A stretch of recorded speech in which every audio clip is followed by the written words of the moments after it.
On June 6, 1944, the largest amphibious operation in human history began.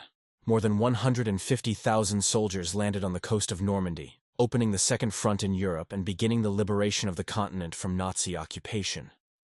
Among the tens of thousands of American servicemen arriving in France during those days was a 25-year-old sergeant named Lafayette Poole of the 3rd Armored Division of the U.S. Army, a commander of a medium M4 Sherman tank, just an ordinary guy from Texas who in a few months would become a legend of American armored forces.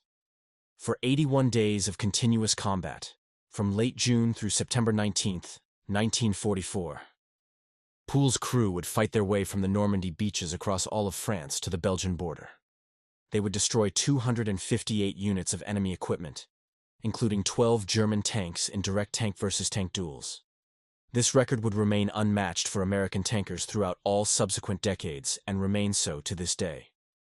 This is the story of how an ordinary farmer who repaired tractors on the family farm during the Great Depression became the greatest tank ace of the United States of America. The story of the Sherman tank, which many American tankers considered inferior to German Tigers and Panthers in virtually every parameter, but which in skilled hands became a deadly weapon. And the story of how tactical skill, crew coordination, and cool calculation in battle often prove more important than technical superiority and armor thickness. Lafayette G. Poole was born on July 23, 1919, in the small Texas town of Odom, in the heart of the American South. These were the years Americans call the Great Depression, when economic crisis gripped the entire country. Millions of families lost their jobs, savings, and hope for a better future. Lines for free soup stretched for entire blocks, and unemployment reached 25%. The Poole family worked in agriculture, like most residents of the region. Though they didn't go hungry, life was hard.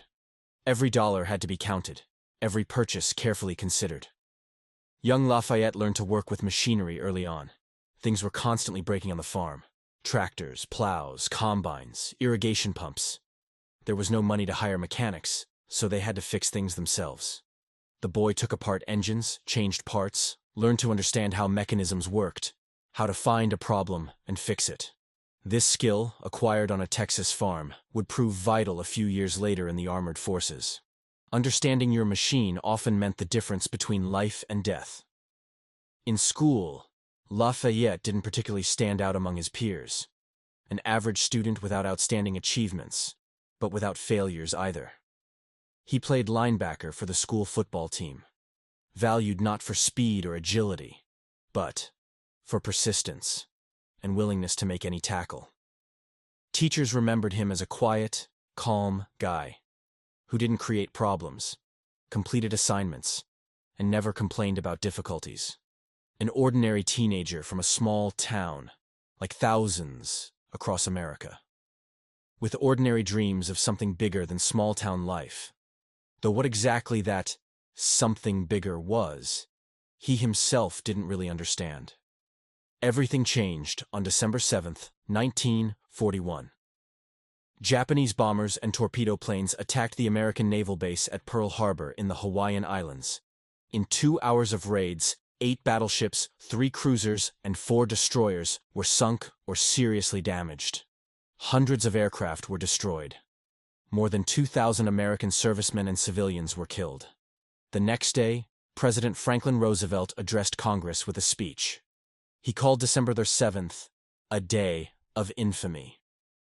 The United States officially entered World War II. They declared war on Japan, and a few days later on its allies, Nazi Germany and Fascist Italy. Mass mobilization began across the country. Recruitment centers worked around the clock. Long lines of young men formed in front of them. Some came with draft notices, others volunteered, driven by patriotism and the desire to avenge Pearl Harbor. Lafayette Poole didn't wait for a draft notice. In 1942, at the age of 23, he walked into a recruitment center on his own. He enlisted as a volunteer. When choosing a branch of service, he selected armored units. The exact reasons for this decision are unknown. Poole himself never explained them in detail. We can assume his experience working with machinery on the family farm played a role. his ability to understand mechanisms and not be afraid of complex machines. The young recruit was sent to the training center at Fort Knox in Kentucky, a famous place where not only the gold reserves of the United States were stored, but also the main training center for armored forces of the American Army was located. Here, on the vast ranges of Fort Knox, crews trained for thousands of tanks that at this time were continuously rolling off the assembly lines of American factories in Detroit, Lima, Schenectady, and other industrial centers of the country. Training was intensive and comprehensive. Cadets studied tank construction from the track to the radio. They learned to operate a 30-ton machine on rough terrain, to overcome obstacles, trenches, and craters, to maneuver in confined spaces. They mastered firing the 75mm gun, learned to determine range to target without rangefinders, to calculate corrections for target movement and their own tank's movement, to shoot while moving and from a stationary position. They studied technical maintenance and field repair, how to change tracks under fire, how to start the engine manually if the electric starter failed, how to put out a fire in the engine compartment, and most importantly, they learned to work as a crew of 5 people, where each person's life directly depends on the actions of the other 4, where there's no room for selfishness or indecision, where everyone must know their role perfectly and trust their comrades like themselves.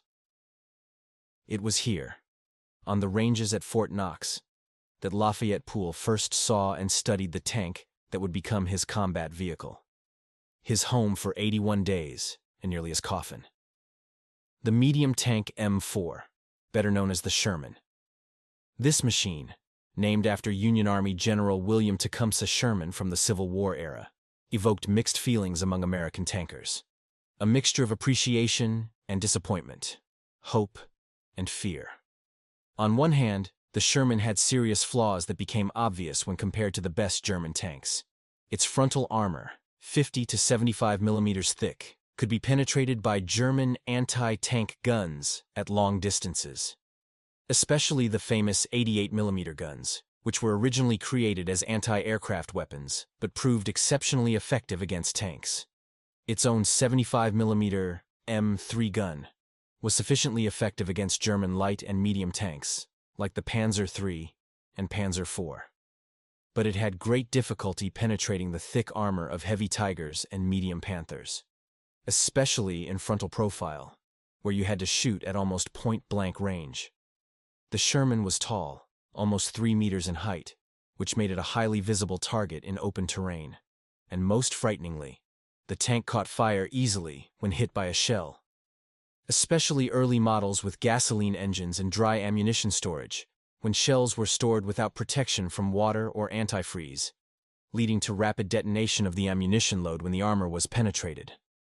American tankers had a dark nickname for the Sherman. They called it Ronson, after the popular lighter brand whose advertising slogan was "Lights on the first try," because the Sherman often ignited on the first hit. They also called it Tommy Cooker, soldier burner, grim humor that masked very real fear. And yet, despite all its flaws, the Sherman had important advantages. First, it was reliable. Its engine, whether the Wright radial or the Ford GAA 8-cylinder, rarely failed. The transmission worked smoothly. The suspension handled the load. The tank could operate for long periods without serious breakdowns. Second, it was simple in design and maintenance. An average mechanic could perform most repairs in the field without special equipment. Spare parts were always available. Any damage except complete destruction could be repaired in a few hours, or at most, a day. Third, and this was perhaps its main advantage, the Sherman was produced in huge quantities. American factories built them by the thousands. Over 49,000 Shermans were produced during the war, more than all German tanks of all models combined. This meant that if you lost a Sherman, you got a new one within days. Unlike the Germans, who waited weeks or months for replacement of a destroyed Panzer or Tiger. American numerical superiority in tanks compensated for technical inferiority. The Sherman had one more important quality. It was comfortable for the crew compared to many other tanks. Spacious interior for 5 men. Good ventilation. convenient placement of controls and ammunition, reliable radio for communication. All this seems minor compared to armor thickness and gun caliber. But in reality, a crew that doesn't suffer from cramped conditions, heat, and poor visibility fights more effectively. At Fort Knox, Lafayette Poole absorbed all this information, studied the strengths and weaknesses of his future combat vehicle, learned not just to operate it, but to understand it, to feel it, to make it an extension of his will. He learned the main lesson that separated good tankers from great ones. The tank isn't just a machine. It's a weapon that's only as good as the person using it. Technical specifications matter, but skill, experience, and tactical thinking matter more. After several months of training, Sergeant Poole received his assignment. He was appointed commander of an M4 Sherman tank in Company 1, 32nd Armored Regiment, 3rd Armored Division. This division, nicknamed Spearhead, would become one of the most famous American armored formations of the war. And now, in early 1944, as Allied forces prepared for the largest amphibious operation in history, Poole and his crew boarded a transport ship. Destination: England. Then, after final preparation, France. Normandy. War. The 3rd Armored Division landed in Normandy on June 23, 1944, more than 2 weeks after D-Day. The initial beachhead had already been secured by infantry units that stormed the beaches on June 6th. But the fighting was far from over. In fact, it was only just beginning. The German army in France wasn't defeated. It was regrouping, bringing in reserves, and preparing for a long battle. Elite SS divisions and experienced Wehrmacht units occupied well-fortified positions. Every town, every village, every crossroads became a battlefield. Normandy turned out to be ideal terrain for defense. The bocage, a network of ancient hedgerows dividing fields into small plots. These hedgerows, growing for centuries, turned into walls of earth 2 or 3 meters high, densely overgrown with thorny bushes and trees. Between them were narrow sunken roads. For tankers, bocage was a nightmare. You couldn't see what was beyond the next hedgerow. The enemy could be 10 meters away, and you wouldn't know until it was too late. German anti-tank guns and Panzerfaust grenade launchers lurked behind every hedge. The narrow passages between hedgerows turned into natural kill zones where one well-positioned anti-tank gun could destroy an entire column. Visibility was minimal. Maneuver was almost impossible. The advantage of American numerical superiority in tanks meant little here.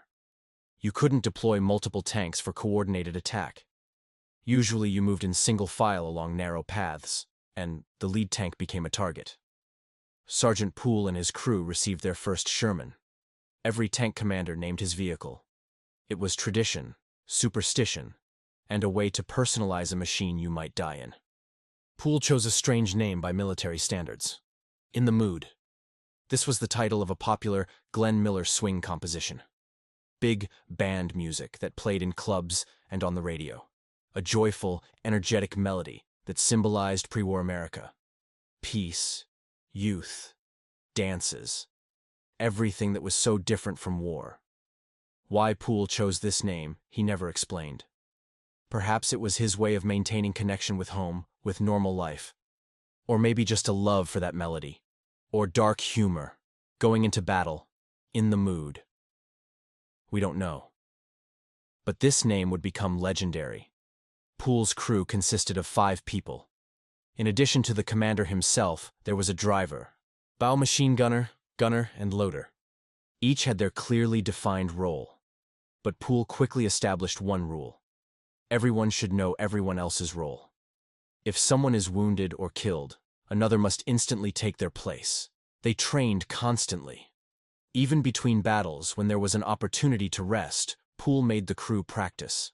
Loading drills. How fast can you load a shell? Aiming drills. How fast can you acquire and engage a target? Evacuation drills. How fast can you get out if the tank catches fire? Other crews rested, wrote letters home, played cards. Poole's crew trained. This seemed excessive to some. Unnecessary pedantry. But Poole knew what many didn't yet understand. In combat, Fractions of a second decide who lives and who dies. The crew that acts a second faster wins. The first combat encounters occurred in late June. German positions near the town of St. Lo. The offensive was part of Operation Cobra, the American attempt to break through German defenses and begin the liberation of France. Poole's tank was in the vanguard, advancing along a narrow road between bocage hedgerows. Low visibility, tension, the expectation that fire could open at any moment from any direction. And fire did open.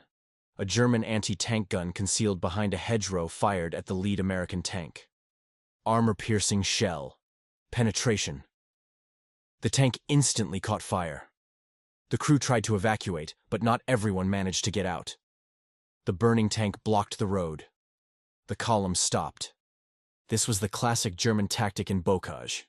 Strike the lead vehicle, block the path, then methodically destroy the rest, who can't maneuver on the narrow road. It worked effectively. Many American tankers died this way in the first weeks of the Normandy campaign. But Poole reacted differently than expected. Instead of retreating or waiting for orders, he ordered his driver to go off-road, to break through the hedgerow itself. The Sherman had enough weight and power for this. The tank climbed the earth wall, broke through bushes and roots, and emerged into the adjacent field. Now they had flank access to the German position. The anti-tank gun that had ambushed the column was firing forward, at the blocked road. Its crew didn't expect attack from the side. Poole's gunner acquired the target in seconds. One shot. The German gun was destroyed. The path was cleared. This was Poole's first kill in the war. Not a glorious tank duel. But that's what real combat is. Not heroic charges and dramatic clashes, but the ability to think faster than the enemy, to see the solution a moment earlier, to act while others hesitate. After this incident, Poole's reputation in the regiment began to grow. Commanders noticed that his crew acted more efficiently than others. Poole himself continued to analyze each battle. What worked? What didn't? What could be done better? He studied German tactics, their favorite ambush positions, their methods of camouflaging anti-tank guns, their patterns of behavior. He developed his own tactics for fighting in bocage. Never move predictably. Change speed. Make unexpected stops. Use hedgerows for cover, but don't linger in one place for long. Constantly search for enemy positions. Shoot first, at any suspicious position, even without confirmed target identification. It's better to waste a shell on an empty hedgerow than to die waiting for confirmation. These tactics contradicted the official manual, which required positive target identification before opening fire. But Poole understood that textbook rules often don't work in real combat, especially in conditions like Normandy bocage, where visibility was measured in meters. As June turned to July, the intensity of fighting increased.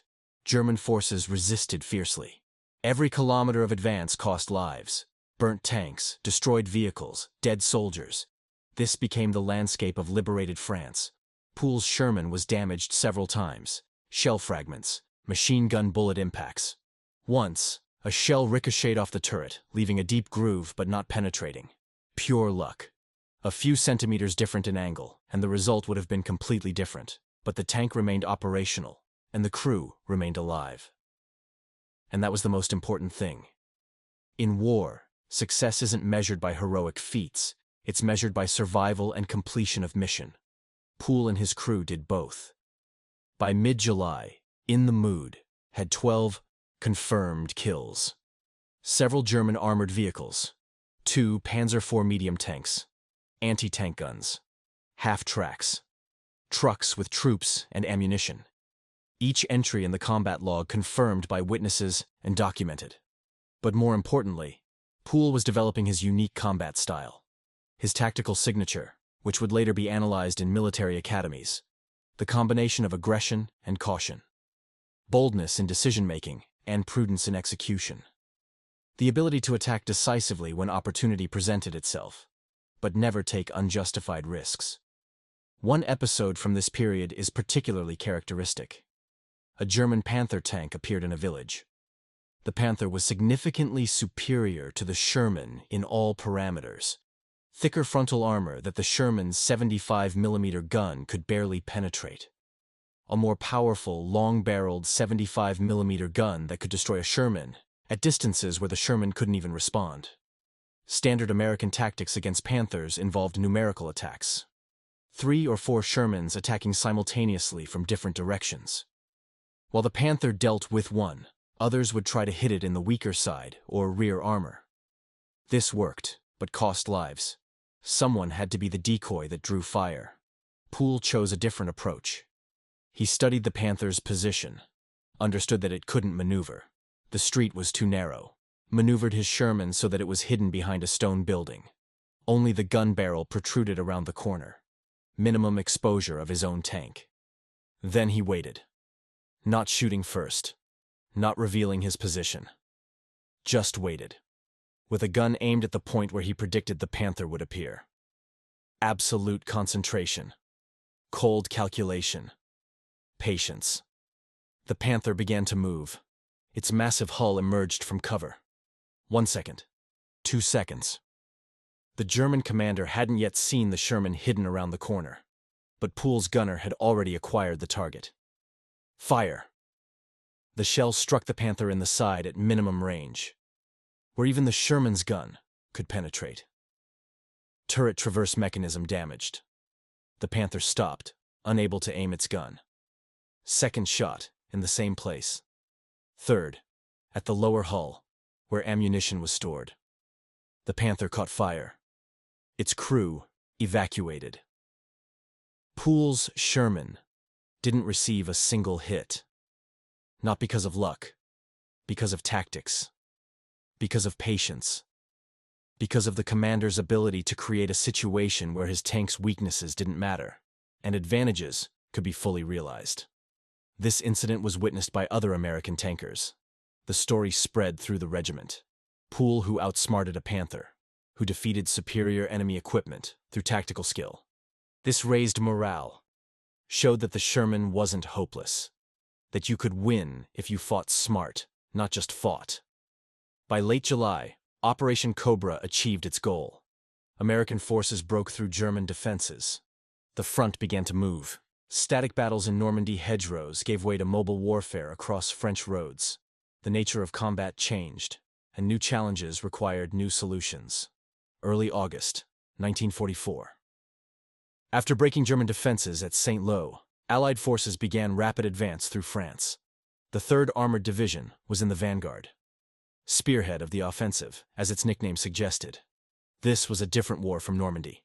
Open terrain, long roads, destroyed villages and towns, columns of German prisoners moving in the opposite direction, liberated French population greeting Americans with flowers and wine. But this war was no less dangerous. The retreating German army wasn't defeated, just withdrawing. And withdrawing German forces left behind ambushes, minefields, destroyed bridges. Every kilometer of road could conceal danger. Poole's crew continued their march through France. By this time, In the Mood had been damaged several times and returned to service. The Sherman was reliable in this regard. Quick repairs, replacement of damaged modules, and back into battle. The crew had also changed partially. One of the original members was wounded and evacuated. His place was taken by a new soldier. This is the brutal mathematics of war. People come and go. Poole trained the new crew member according to his strict standards. No concessions for inexperience. War doesn't give time for gradual adaptation. You learn fast, or you die fast. Brutal, but true. The soldier understood this, and learned. Advancing through France, American columns often encountered German rearguard units. Usually these were small groups with 1 or 2 tanks or self-propelled guns, supported by infantry with Panzerfausts. Their task wasn't to hold positions, but to delay the American advance, inflict losses and withdraw before being surrounded. These were dangerous opponents, not numerous enough to be a strategic threat, but skillful and experienced enough to inflict significant tactical damage.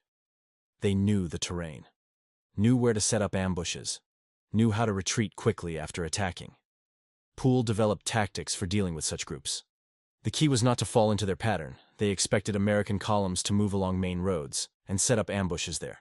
So Poole often chose parallel secondary roads, less convenient but safer. They expected Americans to stop when encountering resistance and prepared to strike stopped columns. So Poole trained his crew for immediate response. Contact with the enemy, instant return fire. No stopping, no hesitation. Shoot, and keep moving. They expected Americans to be cautious in towns and villages, and used buildings for cover. So Poole approached inhabited areas at maximum speed, relying on surprise, breaking into a village quickly, before the defenders could organize proper resistance. These tactics were risky. Success required absolute crew coordination. The driver had to instantly respond to commands. The gunner had to acquire targets while moving. The loader had to work at maximum speed. Everyone had to trust the commander's decisions without question. But it worked. In the Mood passed through dozens of potentially dangerous places without losses. While other tanks in the regiment were hit by ambushes, Poole's crew avoided them or destroyed ambushers before they could inflict damage. The combat log of In the Mood continued to grow. A Panzer IV destroyed near Mayenne, 2 German armored cars near Mortagne, a Stug 3 assault gun near Le Mans, anti-tank guns, trucks, half-tracks. Each day brought new engagements. But Poole's most impressive encounter of this period occurred near the town of Chartres, southwest of Paris. His platoon was in the vanguard of an advancing column. Intelligence reported a German tank unit in the area, but without specifics. What type of tanks? How many? Exact location unknown. Poole moved his Sherman cautiously. Constant observation of terrain. Frequent stops to survey surroundings. The crew was tense. Everyone understood. Meeting German tanks in open terrain meant a fight where technical characteristics might play a decisive role. And the meeting occurred. 3 German tanks on a hill about 800 meters away. Distance was too great for confident identification, but the silhouettes suggested Panzer IV medium tanks. Not Tigers or Panthers, but still serious opponents. The Germans spotted the Americans simultaneously. The tactical situation was difficult. The German tanks occupied a dominant height, had better range for observation and fire. Probably had their guns already aimed at likely enemy approach routes. Standard tactics suggested retreat or calling artillery support, but Poole decided differently. He understood that retreat would give the Germans time to organize. Artillery support would take time to arrive. And meanwhile, more American tanks following the column would enter the German line of fire. He ordered rapid advance. Not toward the German tanks, but sideways, using terrain folds, maintaining movement, making his tank a difficult target for long-range fire. The Germans opened fire. The first shell exploded nearby. The second struck the ground about 20 meters ahead, raising a fountain of earth. The third passed overhead with a characteristic sound. The Sherman continued moving, changing speed, changing direction, unpredictable trajectory. Poole brought his tank within 400 meters. Here, Sherman's gun became effective. But the Germans still had an advantage in position. They were higher, better positioned, probably better visibility. But Poole had one advantage: initiative. He chose the moment to attack. Fire! The first shot struck one of the panzers in the hull. Whether it penetrated or not was unclear from that distance, but the German tank stopped.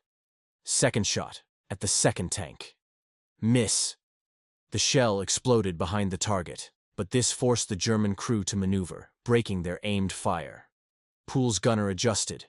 Third shot, hit. The second panzer stopped, smoke pouring from the engine compartment. 2 tanks out of action in less than a minute. The third German tank began to retreat, not accepting the fight. Poole didn't pursue. Pursuit would mean entering potentially mined terrain without reconnaissance. Unnecessary risk. The mission was accomplished. German tanks neutralized, path cleared for the advancing column. This episode perfectly demonstrated Poole's tactical approach. He didn't wait for ideal conditions, didn't expect enemy mistakes, didn't rely on luck.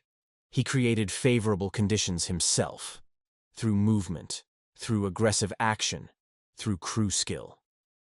The reputation of In the Mood and its commander spread beyond the regiment.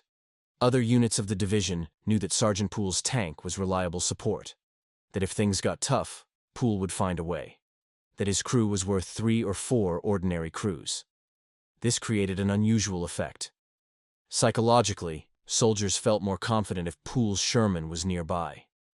This is an intangible factor that doesn't appear in combat reports, but in reality, it has enormous significance. Morale, confidence, belief in victory. These things can't be measured in calibers and armor millimeters, but they affect the outcome of battle.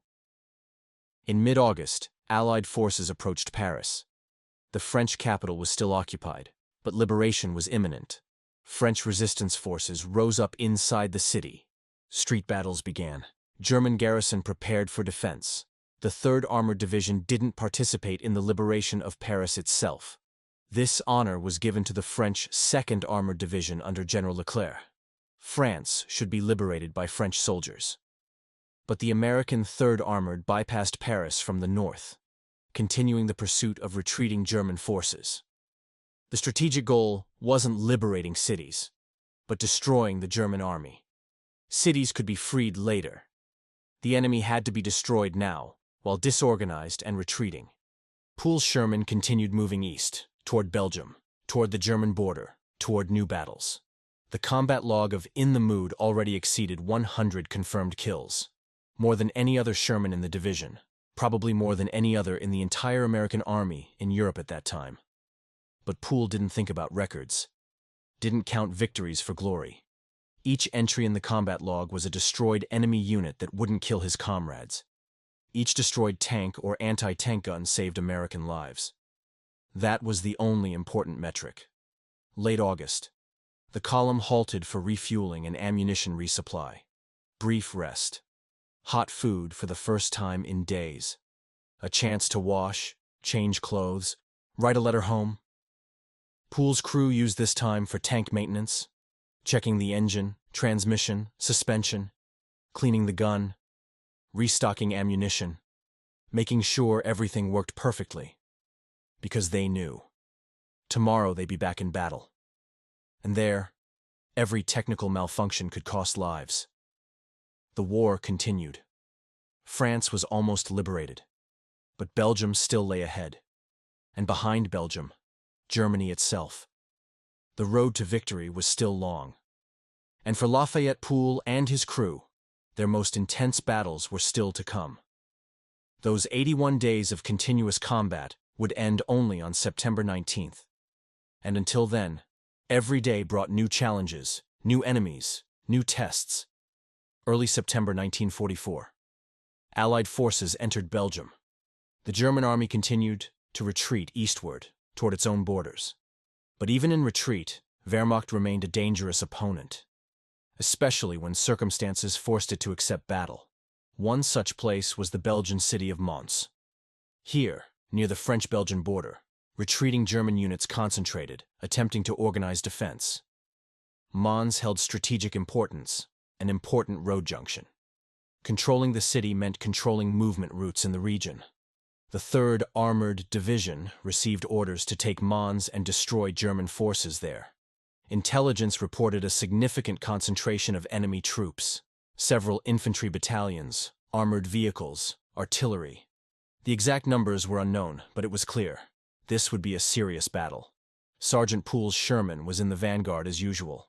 The In the Mood had become the de facto lead tank of the regiment, not officially, but de facto. Commanders knew that Poole would find the path, that his crew wouldn't panic if they encountered resistance, that they were reliable. Approaching Mons, the American column came under fire. German artillery worked methodically. Shells exploded along the road, throwing up fountains of earth and stone. The column slowed. Moving under artillery fire along an open road meant inevitable losses. Poole made a decision.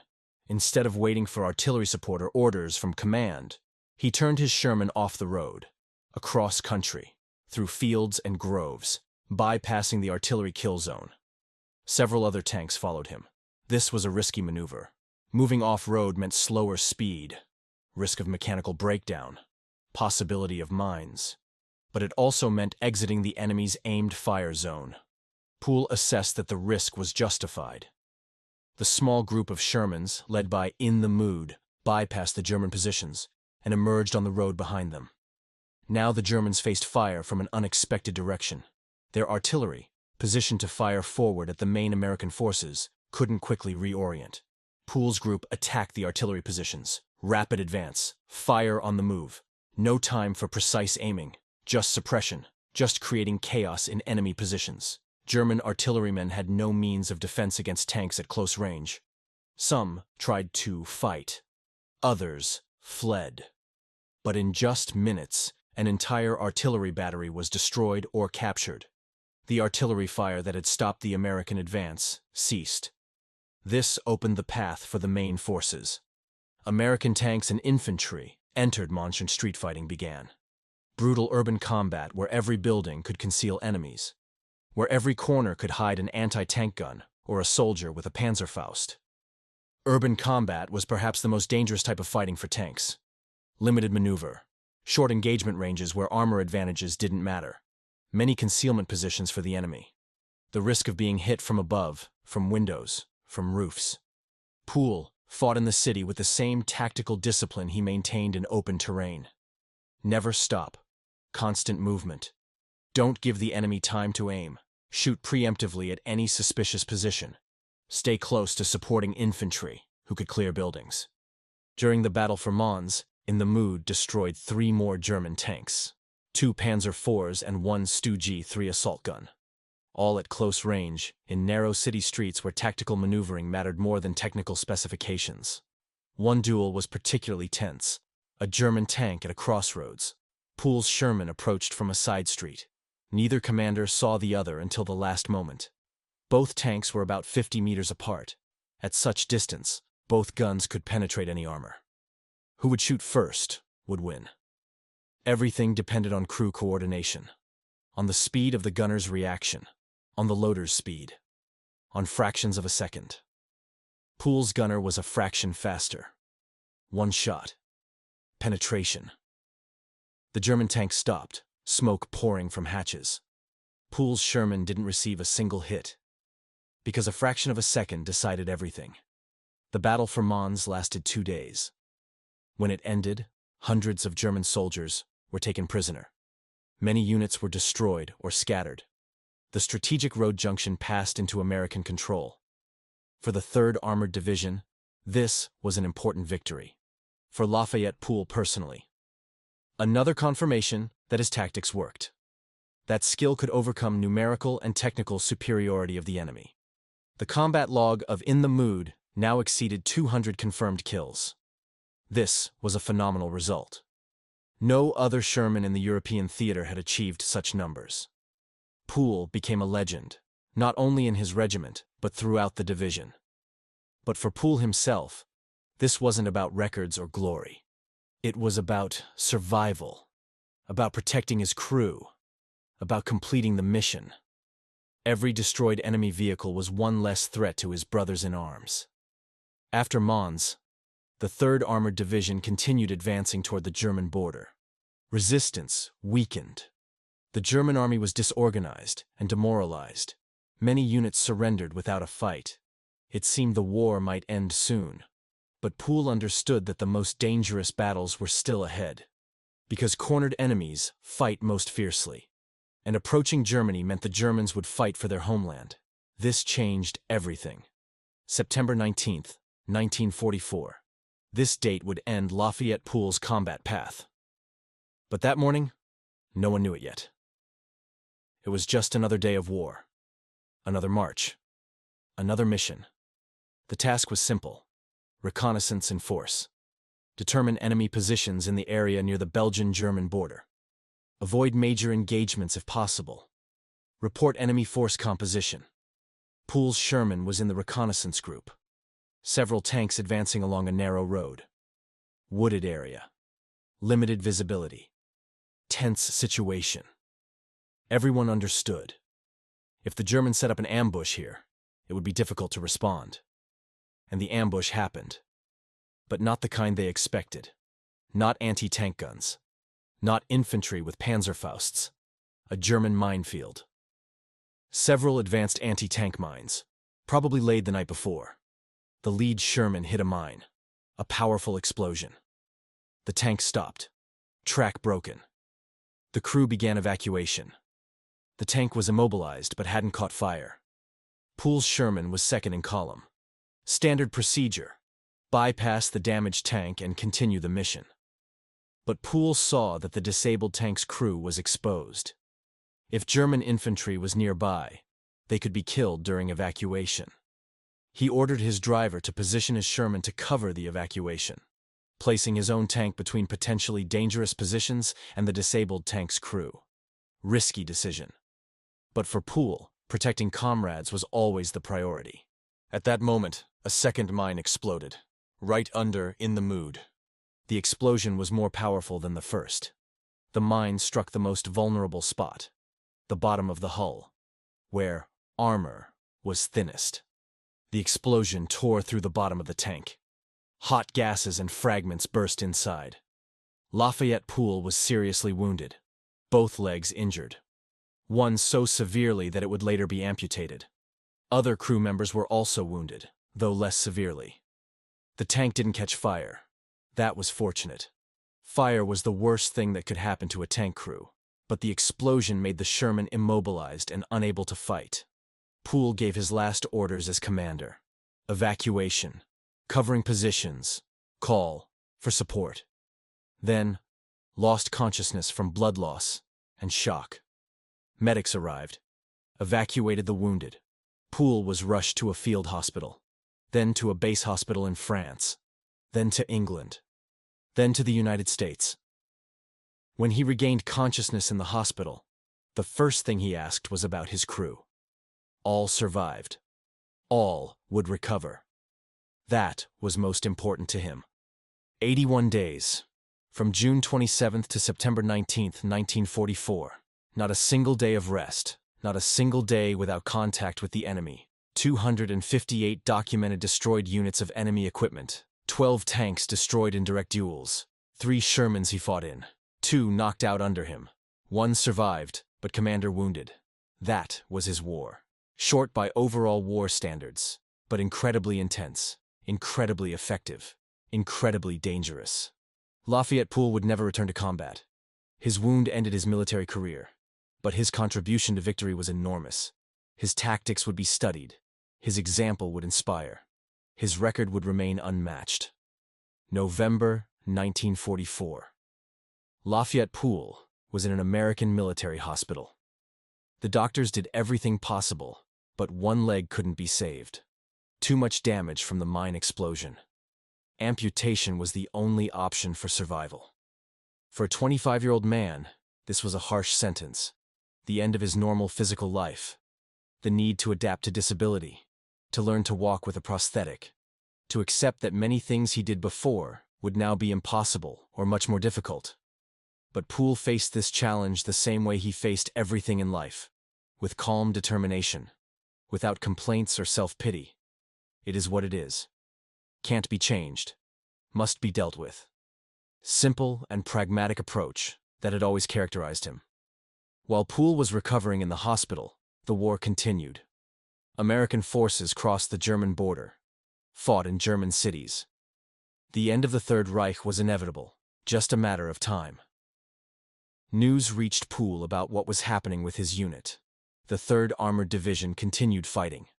Lost tanks and men, but advanced toward Berlin, doing its job. He also learned that In the Mood, the Sherman he commanded, was repaired and returned to service with a new crew. This was normal practice. Tanks were too valuable a resource to be written off for damage. As long as repair was possible, tanks were repaired and sent back into battle. Poole received official notification of his awards. The Distinguished Service Cross, one of the highest military awards of the United States, second only to the Medal of Honor. For exceptional heroism in combat. Silver Star with Oak Leaf Cluster for outstanding bravery. Bronze Star for merit.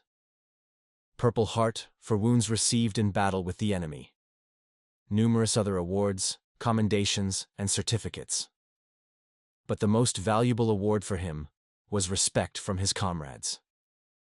Tankers from the 3rd Armored Division knew that Poole was the best of them, that his tactics saved many lives, that his example inspired everyone to continue fighting even in the most difficult, seemingly hopeless conditions. That he proved you can win, not with force, but with skill.